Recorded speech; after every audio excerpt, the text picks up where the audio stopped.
And we now turn to Turkey. The president of the country recently issued an ultimatum to Sweden. His message is quite simple. Don't expect Turkish support for NATO bid. This is what he has told Sweden's leadership in clear words. But the question is why? And the answer is this development: the burning of the Holy Quran in Sweden. On the 21st of January, a copy of the Quran was set ablaze in Stockholm. Who was behind it? This man, Rasmus Paludan, the leader of Hardline, a far-right political party.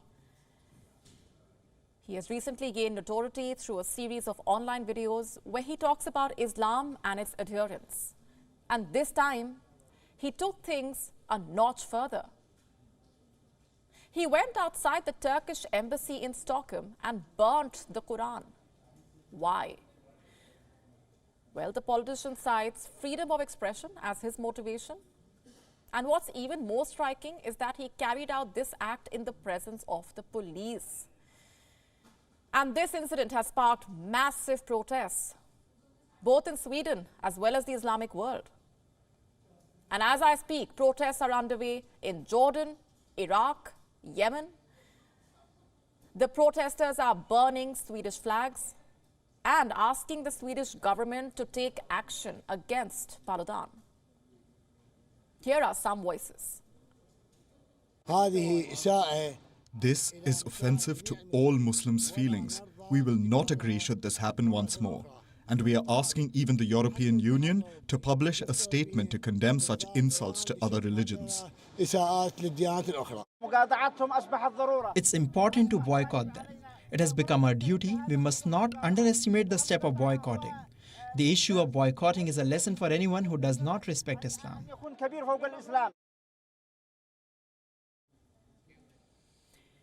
And as the protests escalate, the Turkish leader also has joined the chorus.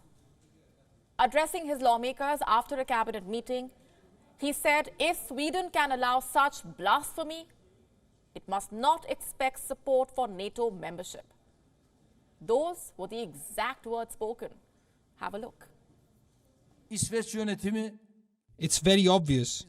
Those who allow such blasphemy in front of our embassy in Stockholm can no longer expect our support for their NATO membership. The Swedish government does not need to lecture us about rights and freedoms. If you really do respect rights and freedoms, at first, you need to respect the Turkish Republic or Muslims' religious beliefs. If you do not show that respect, I'm sorry, you will not see any support from us regarding the NATO membership issue. Has Sweden responded to this warning? Not yet. Reports say the Swedish foreign minister was asked for a comment. He said he wanted to first understand what exactly had been said. Now remember, last year, Sweden and Finland applied to join the NATO following Russia's invasion of Ukraine and fears that the war could spill over. But to join the NATO, all 30 member states must approve their bids. And this includes Turkey as well, which in the past has said that Sweden must first take a clearer stance against the Kurdish groups who in 2016 staged a coup attempt in Turkey.